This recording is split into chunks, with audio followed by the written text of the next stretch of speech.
tema desta noite: o céu é o seu lugar. Que bom, né? Gente, que bom. Você deve estar pensando assim: nossa, ouvir uma palavra dessa é muito bom. O céu é o nosso lugar. A Bíblia diz que nós somos peregrinos aqui nessa terra. Nós somos forasteiros aqui nessa terra.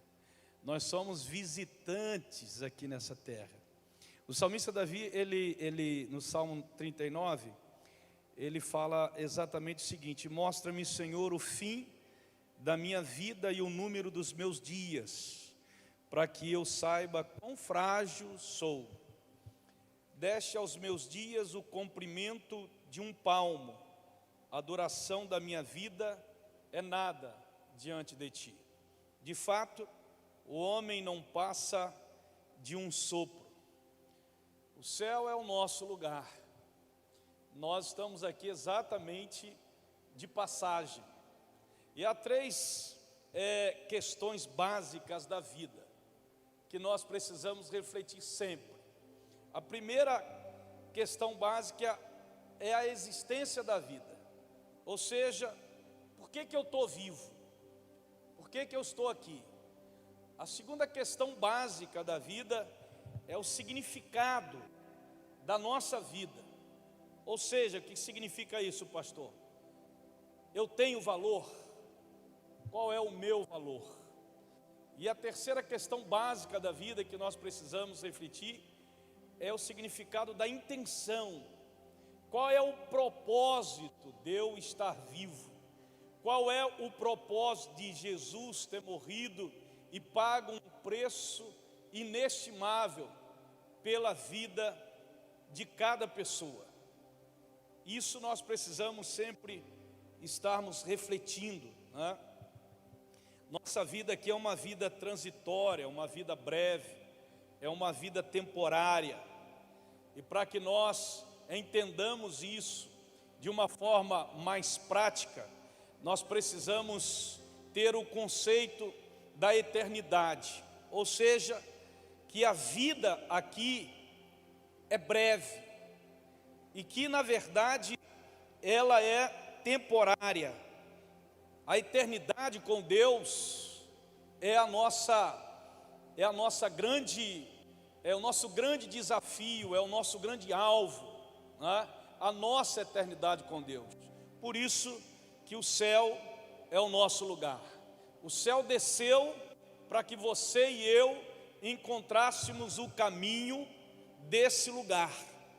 Por isso que Jesus disse em João capítulo 6, ele diz que Ele é o caminho, Ele é a verdade e Ele é a vida, e ninguém vai ao Pai se não for através dEle. Por isso, queridos, nós não podemos nos apegar às coisas terrenas.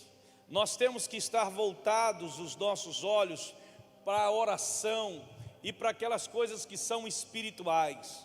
Não foi à toa que o apóstolo Paulo, ele escreveu aos irmãos em Colossos, e ele disse: olha, olhai para cima, pensai nas coisas que são de cima, buscai as coisas que são de cima. Quando o nosso foco não é esse, nós estamos perdidos. Quando o foco do homem ou da mulher não é buscar as coisas de cima, não é pensar nas coisas de cima, ele está perdido. E é exatamente para isso que Cristo veio, exatamente para que nós, que o homem, que a mulher, não ficasse perdido, não permanecesse perdido. Por quê, pastor? Exatamente para que você encontrasse o caminho, né? Por isso você e eu temos que ter isso no nosso coração. Eu estou aqui, eu sou forasteiro, eu sou um estrangeiro, eu sou um visitante, eu estou aqui de passagem. Tem um propósito do porquê que eu estou aqui, né? A razão de eu estar vivo tem um propósito, tem uma intenção clara de Deus para as nossas vidas. Não é buscar as coisas da terra, não é focar nas coisas da terra, não é colocar o nosso coração nas coisas que são passageiras, mas é colocar o nosso coração nas coisas que são eternas. Nós recebemos um visto, irmão. Esse visto tem um tempo, né? quando você tem um passaporte, você, né, tá ali, você vai para um determinado país, um outro país, e você chega lá, eles têm um visto que lhe diz assim, ó, por exemplo, né, você vai aos Estados Unidos, chega nos Estados Unidos, eles vão te dar um visto e faz uma entrevista para você. Olha, você só pode ficar aqui durante 6 meses, né? E aí ele faz a entrevista com você, por que você está aqui, o que você veio fazer aqui, onde você vai ficar, enfim, uma série de perguntas. Mas você entende que você lá em outra nação, você é um visitante. Você é um visitante, você tem dia para chegar e você tem dia para voltar. E você sabe por que você está lá. Você sabe o propósito de você ter ido lá e o tempo que você vai ficar lá para cumprir o propósito para o qual você foi lá. Então é a mesma coisa. Nós temos um visto do céu. Esse visto tem o fim dele. Amém, queridos? Tem um propósito nós estarmos aqui. Ou seja, nós somos visitantes aqui. Nós estamos passando por aqui. Mas a nossa casa não é essa aqui. Não é essa aqui. E isso tem que ficar muito claro no nosso coração. O visto que recebemos, irmãos, é temporário. Ele não é eterno. E isso tem que ficar claro por quê? Porque as pessoas lutam muito pelas coisas desta vida e lutam muito menos ou quase nada pelas coisas da vida eterna. E esse é o grande dilema da igreja do século 21. Qual, pastor? De não lutar pelas coisas que são eternas, de não focar nisso, mas de trabalhar por aquilo que é passageiro. Por isso que a igreja, muitas vezes, o que é de Deus, fica sempre em outro plano, em segundo plano. E essa palavra de hoje é para nos trazer um despertamento com relação à nossa postura, do porquê que nós estamos aqui. Uma vez que nós fomos salvos por Cristo, tem um propósito permanecer aqui. Porque se Cristo me salvou, não era para eu ter ido para o céu, não era para eu ter, né, ido para a glória celestial, mas por que Cristo deixou com que eu permanecesse aqui?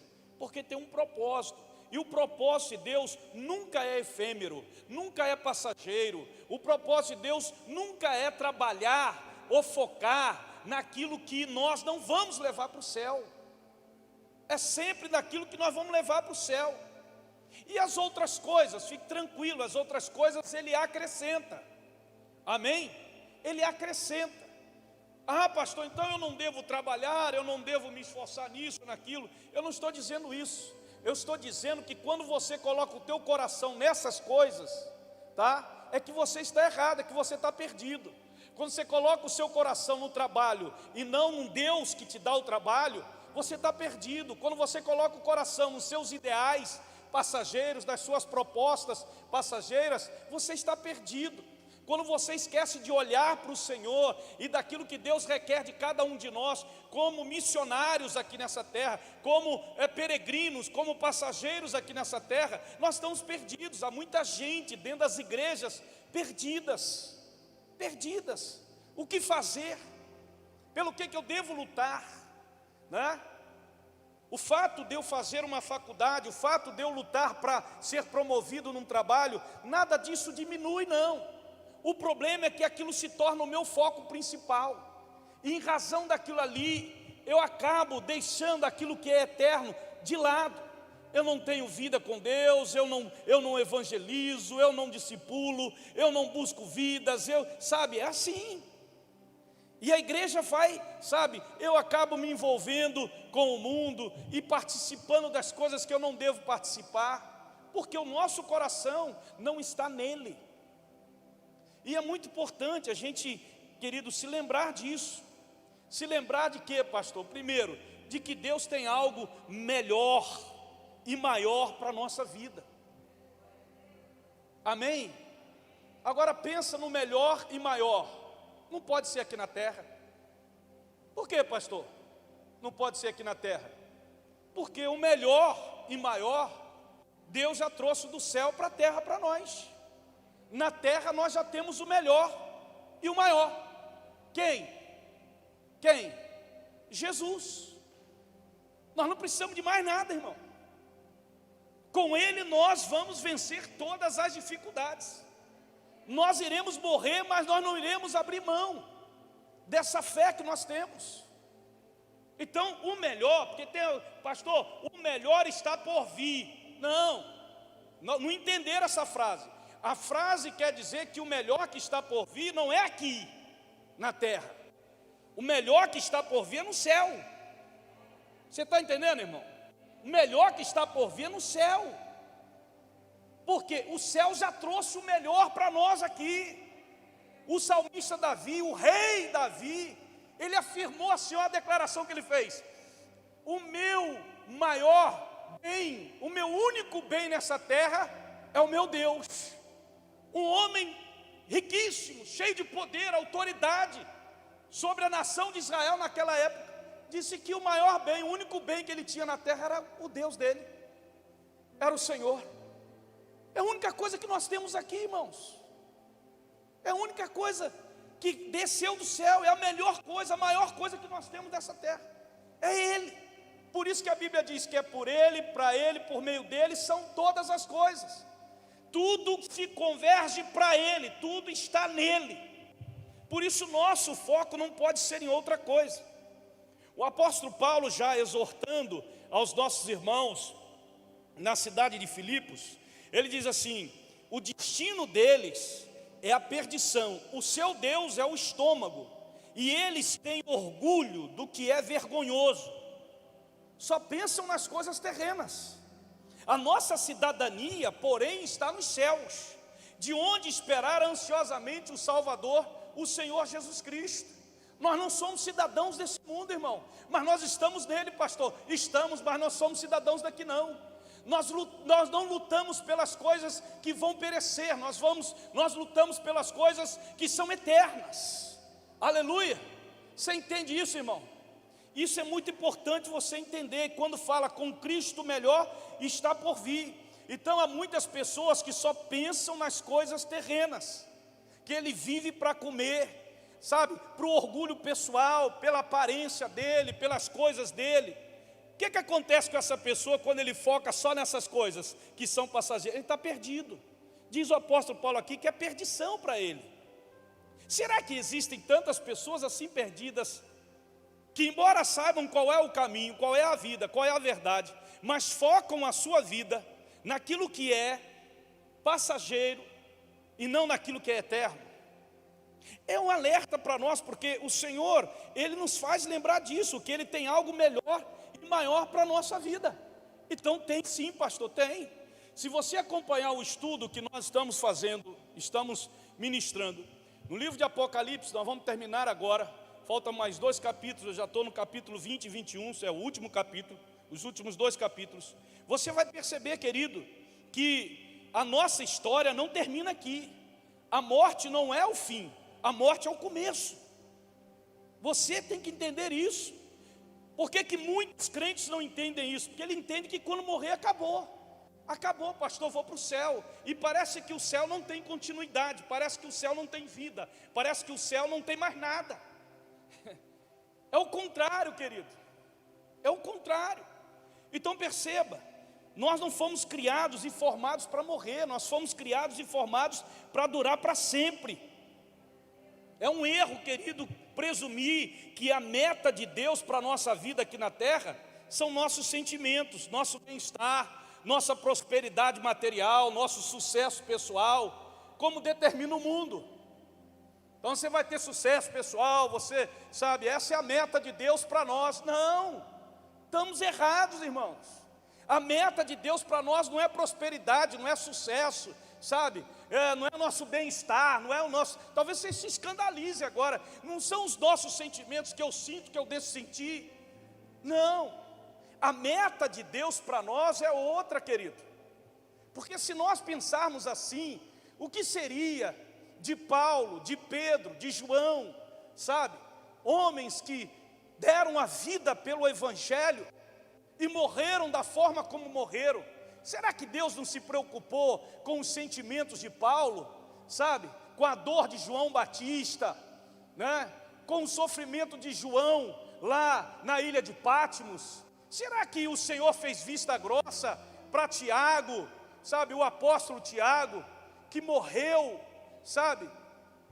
Então, veja, querido, quando nós olhamos para a história, na Bíblia, não é a história dos livros, a história da Bíblia, nós percebemos que sentimento, que prosperidade, que sucesso, isso é uma coisa natural da vida humana, tanto para ímpio quanto para não ímpio, tanto para crente quanto para não crente. Mas o foco do crente não são essas coisas. Deus não tem isso como propósito, Deus não tem isso como meta.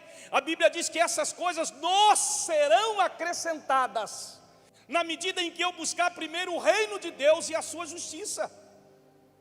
O reino de Deus e a sua justiça. Você está entendendo, irmão? Quando você entende que essas coisas, elas não podem tomar o teu coração, elas não podem tomar a tua vida, a ponto de você negligenciar aquilo que é eterno, para poder ter conquista naquilo que é material, naquilo que é efêmero, naquilo que é passageiro, você está perdido, como muita gente está perdida no mundo, porque a vida dela está em cima dos sentimentos, a vida dela está em cima da possibilidade de ter sucesso, a vida dela está em cima da possibilidade de bens materiais, ela está perdida.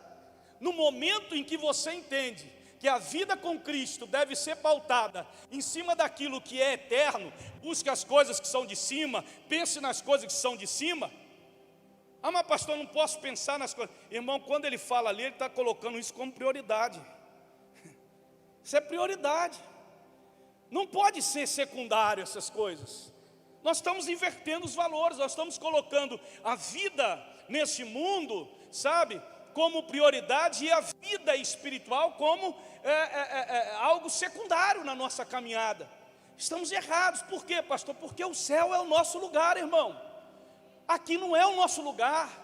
Nós não estamos aqui para construir, sabe, para ter o coração focado em construir coisas que irão ficar.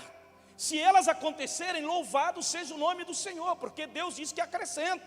Aleluia, amém? E quem está falando para você aqui é alguém que tem experiência nessa área, tanto na área profissional, tanto na área de conhecimento, tá? Nessas áreas eu tenho conhecimento, e eu estou falando para você acerca disso, né? Em nenhum momento, meus 5 anos de faculdade de Direito, querido, eu negligenciei aquilo que é eterno, aquilo que era prioridade, não por ser pastor, mas porque ser servo do Senhor, por entender as Escrituras. E isso é uma realidade para cada um de nós, sabe? Não é por ser pastor, não é por ser missionário, não é por ser líder, não. Não é porque dizer assim, não, o senhor tem essa vocação, não, querido. É porque eu sempre entendi, pela palavra, que a palavra me diz assim, buscar as coisas que são de cima, pensar nas coisas que são de cima. Então essas coisas que são de cima, elas tomam lugar na minha vida. E as coisas que são da terra, o lugar delas é segundo plano, não é primeiro plano. Fazer uma faculdade de Direito, ter uma pós-graduação em Relações Humanas, nada disso me afastou ou me deixou tomado para que eu pudesse, sabe, fazer outra coisa, para que eu deixasse o Senhor, não. Para que eu não buscasse as coisas do Pai, não, de maneira alguma. Tanto é que aonde nós estamos, aonde nós estávamos, sempre éramos vistos como parâmetro, sabe, querido, por causa disso. Mas por que isso, Marco Aurélio? Por que isso, Marco Aurélio? Alguns me chamavam de pastor, outros chamavam de Marco Aurélio, para mim não faz diferença. Mas aí eu dizia para a pessoa, não, porque Deus é em primeiro lugar, as coisas do Senhor são em primeiro lugar. A prioridade de Deus nas nossas vidas são as coisas do céu e não as coisas da terra. Isso é importante, sabe? A segunda coisa que nos faz lembrar, que a gente precisa lembrar, é que você não pode viver com o coração dividido, gente. Não dá, sabe? Vocês não sabem, olha o que Paulo diz a Tiago. Melhor, olha o que Tiago diz na sua carta. Vocês não sabem que a amizade com o mundo é inimizade com Deus? Quem quer ser amigo do mundo faz-se inimigo de Deus. Não tem como ter aliança com o mundo, querido. Não tem como, sabe, relacionar com princípios que o mundo tem colocado aí. Não dá para poder a gente fazer essa coisa, não. Sabe, a gente trabalha aqui, a gente vive aqui, a gente mora aqui, a gente se relaciona aqui, mas os nossos valores e princípios não são daqui. Os nossos valores e princípios são de Deus, os da Bíblia. Amém? Então não dá para você negociar com o mundo. Pedro exorta os irmãos dizendo assim: amados, insisto em que como estrangeiros e peregrinos do mundo, vocês se abstenham dos desejos carnais que guerreiam contra a alma. Meu irmão, aqui não é o seu lugar, não se sinta à vontade não. Os dias aqui estão chegando ao fim. Aqui não é o seu lugar, o mundo não é o seu lugar. Não se sinta à vontade aqui. Não fique à vontade. Não, pastor, não, porque a própria palavra do Mestre, do Senhor Jesus, diz assim: aquele que quiser me seguir, renuncie a si mesmo. Só em falar em renunciar, já tira a gente da zona de conforto, dessa liberdade, dessa vontade própria, tira a gente dessa zona de conforto. E isso é que é ser cristão, na verdade, sabe? Nós somos especiais, sim, nós somos especiais. Somos diferentes, sim. Por quê? Porque Cristo nos salvou. Ninguém tem como, sabe, querido, servir a dois senhores. Ou você vai amar um e odiar o outro, ou vice-versa, ou você vai se dedicar a um e deixar o outro de lado. Não tem como servir a dois senhores. Quem é Senhor na tua vida hoje? A quem você está servindo? Ao dinheiro mais do que a Deus? Ao trabalho mais do que a Deus? Sabe? Muitas vezes é assim. Não, eu não tenho compromisso. Muitas vezes a pessoa até fala na própria família. Gente, deixa eu te falar uma coisa: você tem que levar a sua família para o céu, os seus filhos para o céu. E o melhor lugar para se estar e para caminhar é exatamente na igreja do Senhor. Você não sabe o que vem por aí. O que vem por aí, querido, no mundo espiritual, no que diz a palavra de Deus, no livro de Apocalipse, no livro de Daniel, não adianta a gente fazer vista grossa. Não, pastor, nós temos que ser positivista, que, meu irmão, é tribulação, é luta. Jesus disse assim: tem de bom ânimo, eu venci o mundo. E como que ele venceu o mundo? Ele venceu o mundo pela morte, sabe? Pela obediência, pela submissão ao Pai dele. Como que nós vamos vencer? Sendo obedientes, sendo submissos ao nosso Deus. Eu não posso enganar vocês. Eu não posso dizer para você e tentar mostrar para você: olha, meu irmão, o mundo amanhã ele vai ser melhor. Olha, eu quero te dizer que à luz da palavra de Deus, querido, eu não tenho como te afirmar isso de maneira alguma, sabe? O mundo ele está numa transição terrível. As pessoas estão perdidas, os valores já foram, as famílias estão desestruturadas. E você vai ver Apocalipse e diz assim: ih, rapaz, o negócio se confirma mesmo. Mas eu não posso falar muito aqui do Apocalipse, porque muitos crentes ainda acham que Apocalipse é um livro para o futuro. Não, Apocalipse é um livro que veio a história, a profecia de Jesus Cristo, quando aqui na terra, da sua assunção até a sua segunda vinda. As coisas estão acontecendo. E nós não estamos percebendo muitas vezes que as coisas estão acontecendo e que estão profetizadas ali naquele livro. Olha o que a palavra de Deus, sábia e tão oportuna, fala para nós. 2 Coríntios 4,18: assim fixamos os olhos não naquilo que se vê, mas naquilo que não se vê, pois o que se vê é transitório, é passageiro, mas o que não se vê é eterno. O que não se vê que é eterno. O que nós estamos vendo não é eterno, irmão. Então eu não posso lutar por aquilo que eu estou vendo. Eu tenho que lutar por aquilo que eu não estou enxergando, que é no campo espiritual. O pastor Bill Johnson, num dos seus livros, diz o seguinte: a obediência traz rendimentos. E manter um coração de entrega e obediência é o que nos permite administrar sem que sejamos destruídos. Agora a frase que eu fiz questão de destacar: Jesus busca pessoas que não irão amar o mundo, para que Ele possa confiar o mundo a elas. Então não tem como amar o mundo, querido, não tem como aliançar no mundo. As regras e os valores e os princípios do mundo não servem de parâmetro para nós, sabe? A igreja de Jesus, ela tem responsabilidade, ela tem limites, sim. Tem gente que fala assim: não, é o pastor que está colocando limites, é a igreja que coloca limites, é a igreja. Não, a igreja não faz nada disso. A Vida e Paz nunca fez isso. Nós nunca colocamos regras, nem de roupa, nem de nada.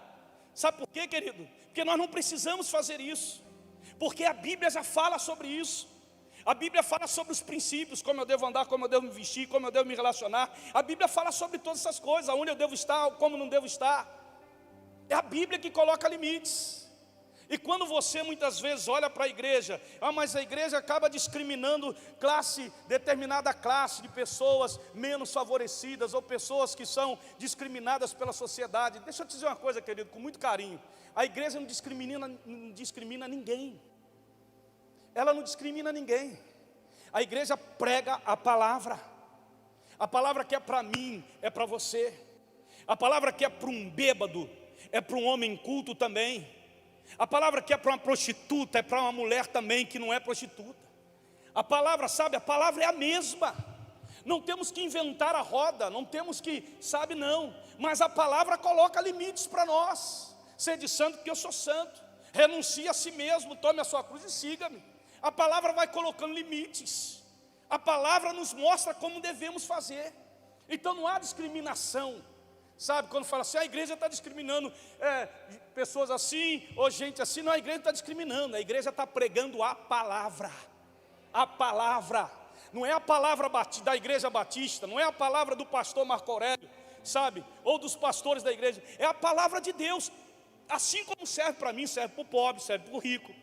Qualquer pessoa. Então a pessoa chega na igreja, e aí muitas vezes a pessoa diz assim, pastor, mas o senhor sabe, a gente tem que, ser flexível para que a pessoa possa gostar, para que ela se sinta,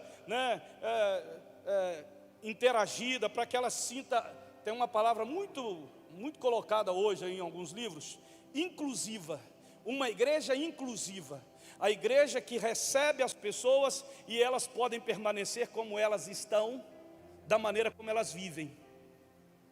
A Vida e Paz não é uma igreja inclusiva. A Vida e Paz é uma igreja que prega a palavra. Quem quiser submeter a palavra, amém. Quem não quiser, continua sendo amado.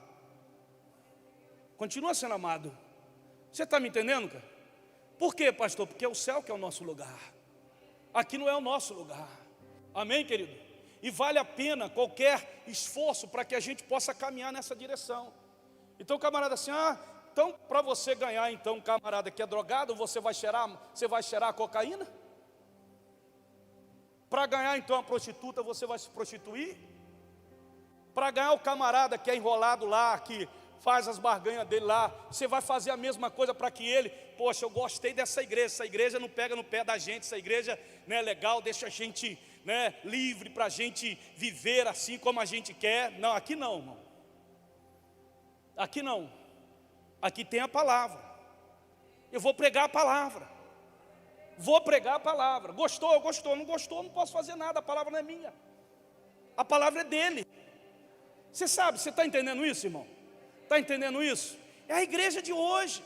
A igreja de hoje, nós não podemos ter amizade com o mundo, aliança com o mundo, mas nós somos do mundo, pastor. Mas nós não precisamos viver como o mundo vive. Não, que é isso? Por isso que os lares estão como estão, por isso que os filhos estão crescendo como crescem. Não tem limite, não tem a liberdade, aquela coisa toda, Vivemos num regime de democracia, e a democracia, o senhor sabe como é que é? Meu irmão, a minha é teocracia. O que rege a minha vida, não a sociedade, mas o que rege a nossa vida é a teocracia. A teocracia é a palavra que vem do céu para nós. É essa palavra, e essa palavra já está escrita, já está revelada. Tem 66 livros sagrados, está aí na tua mão. Amém, queridos? Então nós temos que lembrar disso. Temos que lembrar, querido, que os fatos da vida na terra mostram que aqui não é nosso lugar definitivo, nosso lar definitivo. Ele fala assim, pois os nossos sofrimentos leves e momentâneos estão produzindo para nós uma glória eterna, que pesa mais do que todos eles. Assim, fixamos os olhos não naquilo que se vê, mas no que não se vê. Pois o que se vê é transitório, mas o que não se vê, isso é eterno. Pensa bem, tribulação, dificuldade, dores, tristeza, medos, são fatos que revelam, irmão, que naturalmente aqui não é a sua casa. Por quê, pastor? Porque no céu não tem tribulação, não tem dor, não tem, dificuldade, não tem medo, não tem tristeza, não tem choro. Lá é a nossa casa. Aqui é essa realidade. E essas dificuldades, muitas vezes, ela é natural. É natural que algumas pessoas digam assim: ah, pastor, mas algumas promessas de Deus ainda não se cumpriram, algumas orações ainda não foram respondidas, muitas coisas parecem injustas, pastor, né? O mal parece que está vencendo. Sabe por quê, querido? Que muita gente pensa nisso. Eu vou dizer por quê. Ainda não chegamos no fim da história. Ainda não chegamos no fim da história. Então eu quero te dizer com todo carinho, dizer para você: ainda tem dores, ainda tem tribulações, tem tristeza, tem choro pela frente. Ainda tem muita coisa ainda. Amém? Mas em Cristo nós vamos vencer todas elas. Nós vamos superar todas elas. Amém, queridos? Em Cristo. Você que está em casa acompanhando, entenda isso daí, querido, com muito amor no teu coração. A Bíblia diz, Jesus disse: eu disse essas coisas para que em mim vocês tenham paz. Neste mundo vocês terão aflições, contudo tenham ânimo, eu venci o mundo. Não desista, não chegamos no final da linha, da história. Ainda estamos caminhando, irmãos. O melhor ainda está por vir. Amém? Então foca o teu coração, porque o céu é o seu lugar. Se você tem fé, querido, e a sua vida está difícil, creia.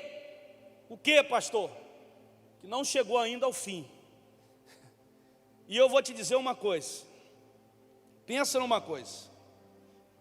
Um peixe nunca seria feliz da terra, seria? Por quê? Porque ele foi criado para viver no mar ou nos rios.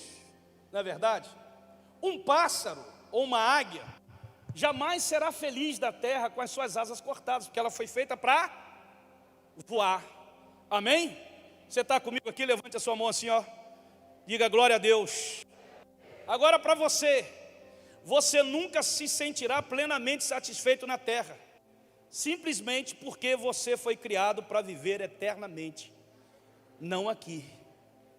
Você terá sim, querido, momentos felizes aqui na terra, mas nada comparado com aquilo que há de vir. Nada comparado com aquilo que virá. Vai ter momentos, mas nada comparado. E eu vou te dizer com todo carinho, esses momentos não são muitos, tá? Quando a gente olha para os servos de Deus da Bíblia, pega o Velho Testamento, pega o Novo Testamento e olha a história de lá para cá, a história do cristianismo, você vai perceber que os servos de Deus não tiveram vida fácil, não. Quando se prega um evangelho aí de vida fácil, de vida tranquila, cai fora, irmão. Não é para você esse evangelho, não. Esse evangelho é mentiroso. Ele quer ludibriar você. Porque quando você começa a passar por lutas e tribulações, você começa a reclamar de Deus. Por que Deus permitiu isso? Por que Deus permitiu aquilo? Por que um homem como José, obediente, sabe, foi vendido pelos irmãos e se tornou um prisioneiro? Foi escravizado. Por que Deus permitiu isso? Para um menino que era obediente a ele. E aí quando você começa a olhar para essas coisas, você diz assim: meu Deus, é verdade, né, pastor? É isso mesmo. Pensa nisso, irmão. Quando você olha para Paulo, mesmo fiel, ele ficou anos na prisão. O missionário que escreveu as 13 cartas do Novo Testamento, a maior parte do Novo Testamento foi de Paulo. As cartas de Paulo são 13 cartas dele. Deus permitiu que esse homem terminasse a vida dele vários anos dentro da prisão e depois morreu num calabouço, irmão. Que Deus é esse? Hoje você diria assim: mas por que Deus está permitindo? Porque estão pregando o evangelho, colocaram um evangelho na tua cabeça, querido, que você não vai sofrer por causa do evangelho, sabe? Que você não vai passar por lutas por causa do evangelho. É ao contrário, por causa do evangelho você vai sofrer, você vai passar por lutas, você vai ser humilhado, você vai ser afrontado, por causa do evangelho, aleluia. E que se pregar um evangelho como esse que eu estou pregando hoje, que é o evangelho da Bíblia, meu irmão, muita gente corre desse evangelho. Sabe por quê? Porque pregam aí que o evangelho do Senhor é o evangelho que vai lhe trazer prosperidade, que amanhã, pode contar, amanhã vai ser maravilhoso e tal, Deus vai te dar isso, vai te dar aquilo. Deixa eu te falar uma coisa, Deus já te deu tudo que você precisa. Deus já nos deu tudo que nós precisamos, irmão. Tudo. Que tudo é esse, pastor? Jesus.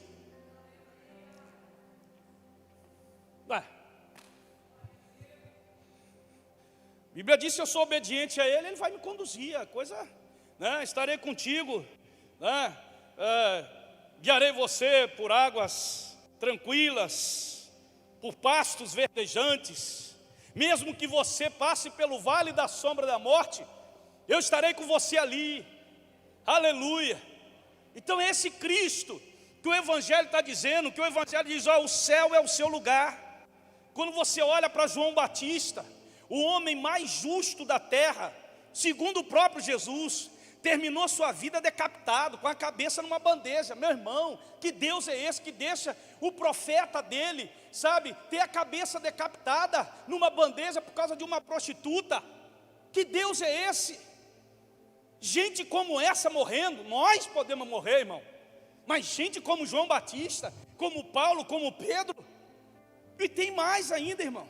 O próprio João, que escreveu, teve a felicidade, o privilégio de ter a revelação do livro de Apocalipse na ilha de Patmos. Estava lá, numa ilha, abandonado, sozinho, sem ninguém. Não tinha ninguém para conversar, ele sozinho, abandonado lá.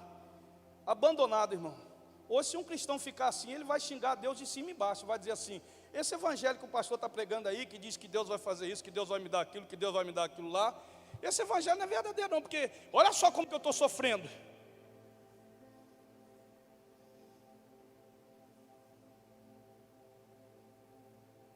É verdade.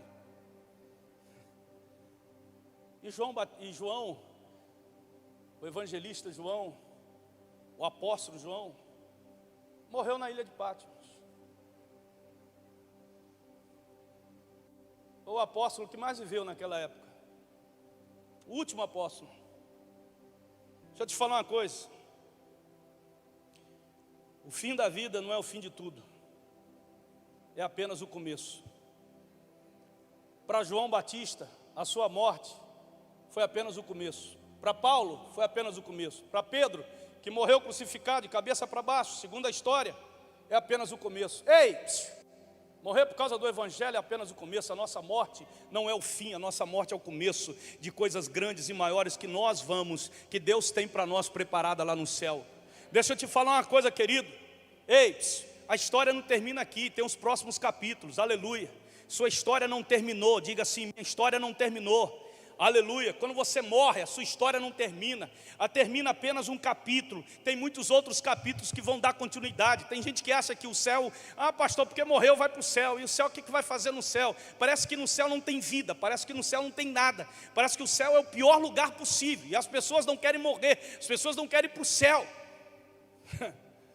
Por quê, pastor? E elas querem desfrutar dessa vida que está aqui.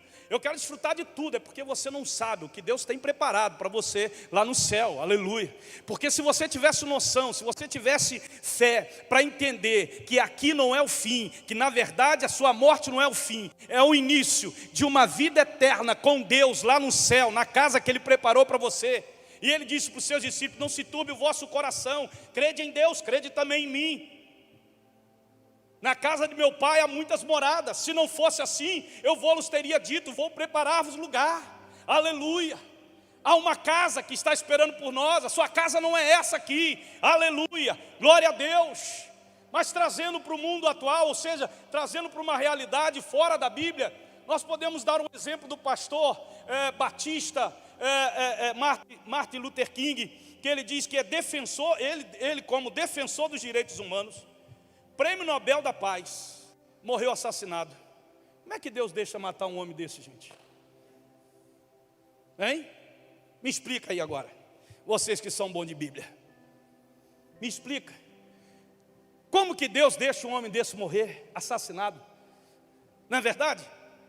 E aí quando nós olhamos para os crentes, eles parecem que eles vivem aqui como se aqui fosse o último fôlego da vida. Não, porque eu tenho que, pastor, aproveitar, porque daqui a pouco eu vou morrer, e depois que eu morrer, acabou. Porque a realidade sua é que a morte é o fim para você. Você hoje vai sair daqui entendendo que a morte não é o fim para você. A morte é o começo para você. Louvado seja o nome do Senhor. A história não termina com a sua morte. A história continua com a sua morte. E que quem vai determinar isso é a decisão que você toma com Cristo. Eu quero estar na eternidade com Deus. Os sofrimentos que você está passando aqui na terra, querido, não são provas de que Deus o abandonou, muito pelo contrário. São fatos que revelam que o seu lar não é esse aqui. O seu lar é o céu. Aleluia! E nós caminhamos para o céu. Tem uma história verídica que eu contei aqui faz um tempo, de um missionário. No século passado, no porto de Nova York, um missionário aposentado que viveu 55 anos no campo missionário. E aí ele se aposenta e volta para o seu país, Estados Unidos. Ele volta no navio, e quem está naquele navio também? O presidente dos Estados Unidos. Quando ele chega no porto de Nova York, então ele vê bandas, cartazes, tapetes vermelhos, todo mundo esperando ali o presidente. E é aquela festa para receber o presidente. O missionário desembarcou, sabe assim, sem ser notado, triste, ressentido, mas naquela hora veio uma paz no coração dele e uma voz do céu que dizia: meu filho, você ainda não chegou em casa. Quando a gente chegar em casa vai ter festa, irmão, vai ter celebração, aleluia. Meu filho, você não chegou em casa ainda, fica tranquilo. Você está pensando nesse tapete vermelho aí, essa bandinha aí, essas coisas, você não sabe como que eu vou receber você no céu, aleluia. Por isso o nosso foco não é esse mundo, não são as coisas desse mundo. A sua vida aqui nessa terra, a sua história aqui nessa terra, não é toda a história da sua vida, querido, só é um pedaço da sua história. Louvado seja o nome do Senhor. Espere para você chegar no céu e conhecer os próximos capítulos dessa história tão linda, tão maravilhosa, que Jesus está escrevendo sobre a sua vida. Vamos ficar em pé em nome de Jesus. Louvado seja o nome do Senhor. Nós precisamos lembrar que somente Jesus pode salvar e garantir a vida eterna. Por quê, pastor? Porque só há um Deus, querido. Um Deus, diz a Bíblia, e um só mediador entre Deus e os homens, o homem Cristo Jesus, o qual se entregou a si mesmo por resgate de todos. Só Jesus. Então foque a sua vida naquilo que é eterno, em nome de Jesus. Meu amigo, creia nisso. Com a morte você não vai abandonar a sua casa, pelo contrário, você vai para casa. Aleluia, amém. E talvez falando assim, num setembro amarelo, as pessoas parem de entender, parem de tomar decisões. Porque eu quero tirar a minha vida, quero tirar a minha vida, porque esse mundo não presta, porque tudo deu errado. Você está anulando o sacrifício de Jesus, que Jesus fez por você. Jesus não morreu na cruz para você tirar a sua vida. Jesus morreu na cruz para te dar vida, e vida em abundância. Essa abundância não está condicionada àquilo que a terra pode destruir, mas aquilo que o céu traz para você. Aquilo que a terra não pode destruir. A paz que eu te dou, não vou lá dou como o mundo a dar. É uma paz que excede o nosso entendimento. É essa vida, é a vida que Cristo tem para você. Você pode até viver sem Cristo nessa vida, mas se você morrer sem Cristo, vai ser um problema eterno para você. Cristo tem o melhor para você, preparado. Ele falou isso para os seus discípulos. Ele fala isso para nós hoje. Ele conclama a sua igreja para uma realidade espiritual, não uma realidade carnal, não uma realidade pautada naquilo que é efêmero, passageiro, mas naquilo que é eterno. Portanto, queridos, nesta noite, saia daqui, talvez alguns conscientes, outros já tinham consciência disso, mas eu quero que você saia daqui nessa noite, não só consciente, mas que você passe a focar naquilo que é eterno, porque o céu é o seu lugar. Então busque o que é do céu, pense o que é do céu, priorize o que é do céu. Tudo que é do céu tem que ser prioridade na sua vida, para a glória do nome do Senhor Jesus.